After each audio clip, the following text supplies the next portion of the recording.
Have you ever wanted to be a woodland critter with a knack for business and a lot of ambition? Well, then Raccoon Tycoon may be the right game for you. This game I just got off Kickstarter.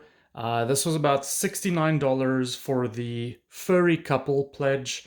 This is the Deluxe edition, which includes both the base game as well as the Fat Cat expansion. So the base game has been out for a couple of years already, and really what the Kickstarter was about was the Fat Cat expansion. But since I didn't have the base game, I went all in and got this. I think the only thing that I did not get was the gold coins that you could pledge for separately. So this game is designed by Glenn Drover and published by Forbidden Games. And the original game, the base game, was only for 2 to 4 players, but with the Fat Cat expansion, it allows for up to 6 players. Let's have a quick look at the back. So the back just gives you a pretty good layout of what the game components look like.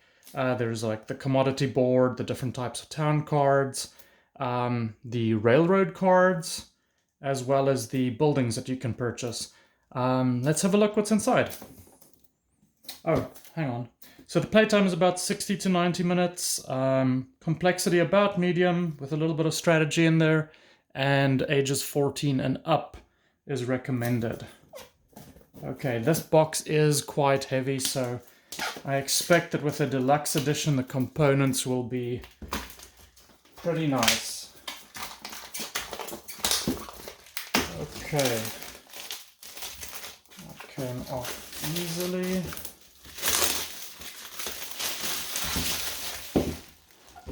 One of the stretch goals was to get this nice big deluxe box with spot coating and that beautiful gold foil. I don't know if you can see that there, but I think the box looks amazing. I think the red edge is their signature, and I know in one of their recent Kickstarters that they're doing, which is Lizard Wizard, that has the same type of like graphics and feel, but as a different play mechanism or game mechanisms.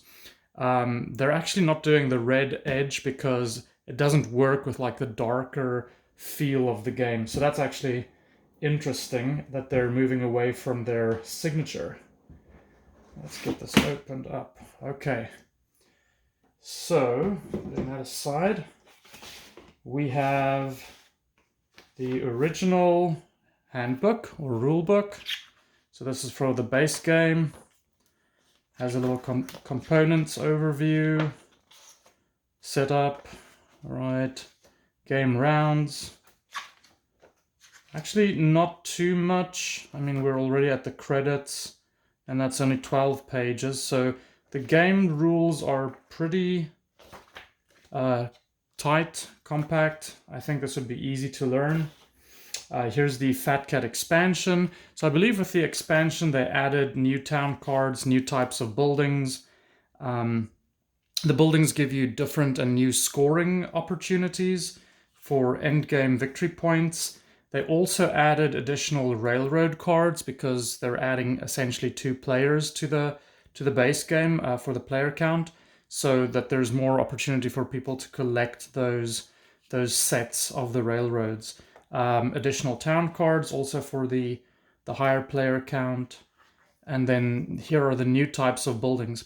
The other thing that they introduced with this new game is essentially the concept of tycoon meeples, regular, I think, townsfolk meeples, and then also like locomotives and housing meeples, right? So there's the animal meeples and the tycoon meeples. And these all, as you kind of collect them throughout the game, allow you additional scoring opportunities for victory points. They've also added these nice little slotted player boards, which we'll have a look at in a moment. Privacy shields. And then they had this, which was, I guess, one of the designers or the designer's daughter had their own artwork for the cards. And they added that in as a little bonus, which I think is pretty cute. So we'll get a look at that soon. And that's kind of an overview of the booklets and what changed. So here is the new player boards, and these are recessed. So I guess your components won't go slipping around. This looks beautiful. It does have that feel of like an old school poker table with a nice green felt on the table and then the rich wooden edge to it. So that looks amazing. Nice little spots for you to keep your little town or your building cards in place. Here you can kind of like pay for the animal and the tycoon meeples that you want to purchase to give you additional scoring on the victory points. You've got your commodity storage, your building storage, a warehouse for extra. So this looks beautiful. Nothing on the back, but that doesn't matter. And so there are, let's see, 6 of those in there, and they're all, these are all the same. But that's beautiful. Oh wow, okay, directly there's a nice box insert there, which is always great. I like a system to keep everything organized. These are huge. So this was actually one of the stretch goals, which was a first player marker. They were going to do the fat cat, and it was originally supposed to only be a black and white, but they made a 4-color print as one of the stretch goals. And then I think one additional thing that they did, because this game was delayed, I mean the original estimate for delivery on Kickstarter was November of 2019, and this delivered in September of 2020. They added a Raccoon Tycoon first player starter or first player token as well, and this is a beautiful little character too. So there are those 2 that they added. Let's see, these are pretty much standard little resource or commodity tokens. There's the coal, nothing too special about that. There's let's see, there's wheat, right? Let's get through the rest of these. The resources first. There's wood for little logs. There's an anvil for steel.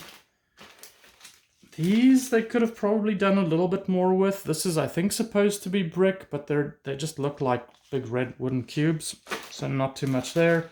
Luxury goods, wine bottles, right? So those are nice. Now we're getting into the new meeples that they added with the Fat Cat expansion. There are the housing meeples, the railroad meeples. Let me see if I can get you a better shot of the railroad, because they're a little bit dark and harder to see, but they look like little, oh, locomotive. Yeah, they're the locomotive meeples. So there's that. Then these guys are the little animal meeples, right? So these look nice. They actually look exactly like the little meeples they used in, where is it?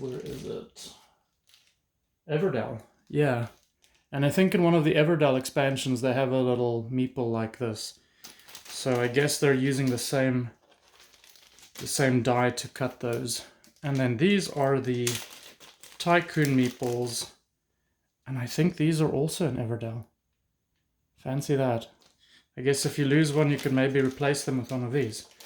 All right, let's see what is in the second layer of the box, and that insert lifts out beautifully. Really easy to manage there. So here we have, these are the player screens. Let's look at these. And one of the stretch goals that they did in the Kickstarter was that these player screens would have unique powers, so that there would be a little bit of an asymmetry to the game. So here's like Henry S. Bramble Nook Jr. with a special power of collecting $8 on your first turn. All right, so that's a little Raccoon Tycoon there. Let's have a look at a few more of these. There's Baroness Rosalind of Honey Oats. Barnabas C. Oakwallow. I love these cards. The one reason why I did support this Kickstarter is because of the artwork. I just absolutely love it. It is almost on the edge of repulsively cute, but it is just amazing. Governor Charlemagne C. Clawtown. I love that. These are just beautiful. And as you can see, they all have their own little unique special power there, which would probably add a little bit of extra fun to the game. Lady Juniper Tanglewood, awesome. Looks like they've got one of these for almost every one of the types of animal characters in the game. As I said, I love the artwork in this game. This is one of probably the key reasons why I backed it. The other reason is because this game is basically a commodity trading game, and we'll get to that in a second. But let's see, here is the main board where you basically set up your commodity track. Let's have a good look at this one. All right, everything is on screen. So basically this is a board where you set up all of your cards. You put your railroad deck here to face up railroad cards that can be auctioned off. You put your town deck here, and then the town card that is available for purchase would go there. Your building stack goes here, and the current buildings available for purchase hit there. And so as you purchase them, you obviously just fill them up from the decks that are there. And then up here, we have our beautiful commodity pricing track, right? So throughout this game, you have a hand of cards where you're going to produce and increase prices. And we'll see those cards in a second. But basically, the card will say, increase the price on coal by 1, right? And so you'll move the little coal marker up from 2 to 3. And then on the bottom of the card, it'll show you what you can produce. And those will be different resources sometimes. And you can collect a number of those depending on what type of engine you have. If you've got a factory, you can maybe do 5. Otherwise, the base allows you to take 3 of the resources that are on the bottom of the card. But then as you continue going up, those resources, when you want to sell them, become more valuable. And so at some point you might decide, hey, I'm not going to hoard the coal anymore. It's time for me to sell. And then you bring the price of the coal down for each one that you sell, but you get a pile of money in exchange, which you then use to purchase railroads, towns, buildings. And that's where all of the fun in this game, I think, comes in. So those are kind of the 2 main reasons why I've found this game interesting, is because of that commodity kind of pricing, bidding aspect to it, and then the artwork, which is just gorgeous. Let's have a look at this. So here we go. These are some of the buildings that you can purchase, right? So there's a lumber yard, a vineyard, wheat field, and they all give you additional bonuses, right? So as you produce, you get 1 extra resource for these guys. You can also upgrade them, right? And so on the back, you would then get 2 resources instead of 1 when you have the upgraded card. What I love is, look at this. You've got this cute little bank that you're building, or this auction house that you're building, the machine shop. That is just, I love the art of this game. I just can't say it enough. And there's some more shots of, so not all of these are upgradable. I think the base resource cards seem to be upgradable, and it looks like they're limited to 1 each, which I think will make for some interesting gameplay, because people will definitely be trying to get those coal mines, lumber yards for their engine, so that they can actually produce more resources for free. Some of these do seem to be duplicates, so I guess the warehouse, more than 1 person can get that. I definitely have seen another bank before. Right, and then these are some of the new cards from the Fat Cat expansion. So the Railroad Depot, these all give you new abilities to kind of score at the end of the game. So 1 extra victory point for every railroad card that you have. And then also for the town cards, for every town that you have in a railroad card, you'll get extra victory points there as well. Again, these don't really upgrade, but that doesn't matter. This is another add-on, as was the scoring pad for endgame scoring. It's always nice to have that, so it's not a bunch of mental math. Here are the kind of the commodity cards, and I'll open this up real quick and we can have a look at this, and I'll talk through how they work. Okay, so these cards, they're not that flashy, right? basically what these do is during your turn, if you decide to play this card as your action, you would go and you would increase the price for lumber and goods. And I take that back. I think those red boxes weren't bricks, but they're goods. So you'll increase on that track that we saw, the commodity track, the price for each one of these by 1 increment.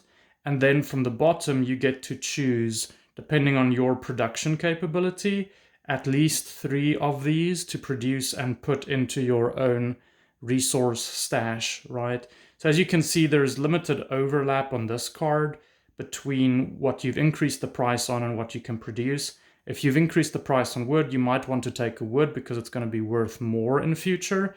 But alternatively, if somebody else has previously increased the price of luxury goods, you might want to take a luxury good so that when you sell it in future, you can benefit off that higher price.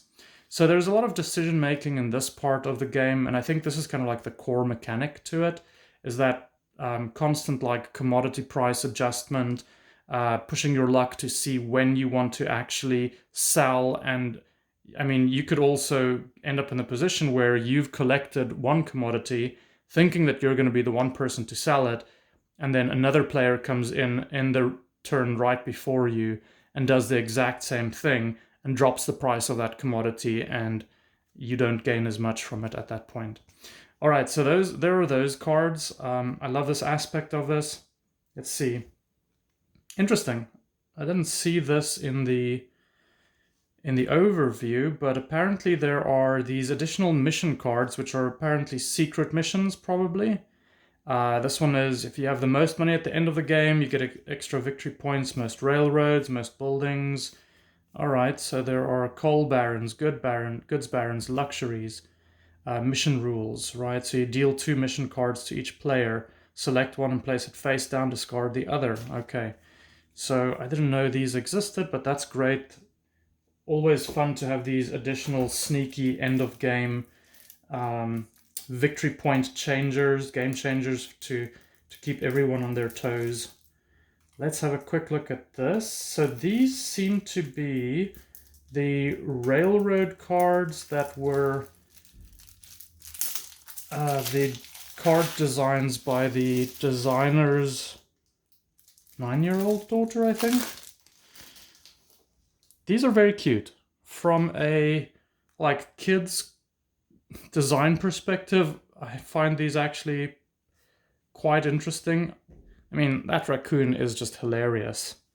I would consider playing with these instead of the others just for an alternative every now and again. But these are great. Sly Fox Railroad. And these are, they've got the same victory points and scoring conditions as the regular cards. But that's just awesome. I love the Fat Cat. He really looks like he's a sly and shrewd businessman there.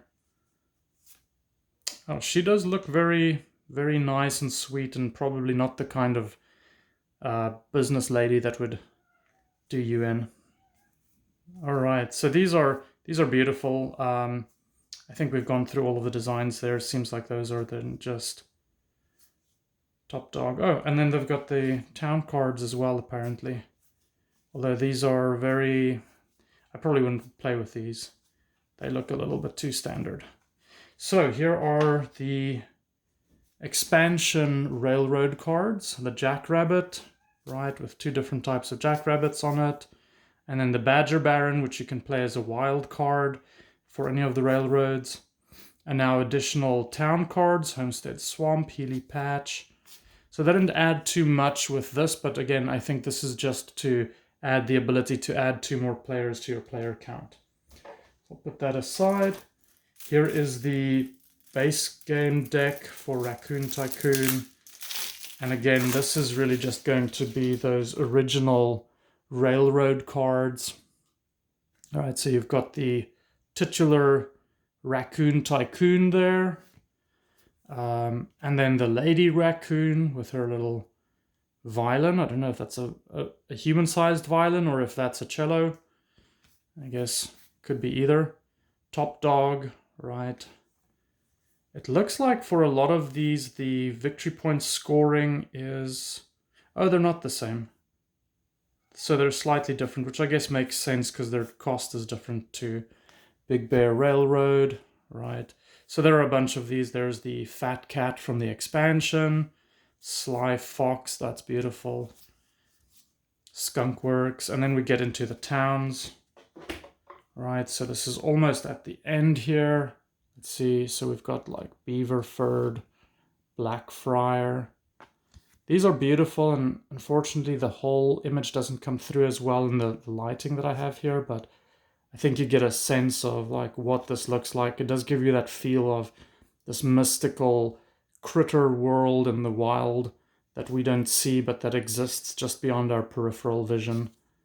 But this is beautiful. I love this. There's a little tree house. I'm going to enjoy playing this game.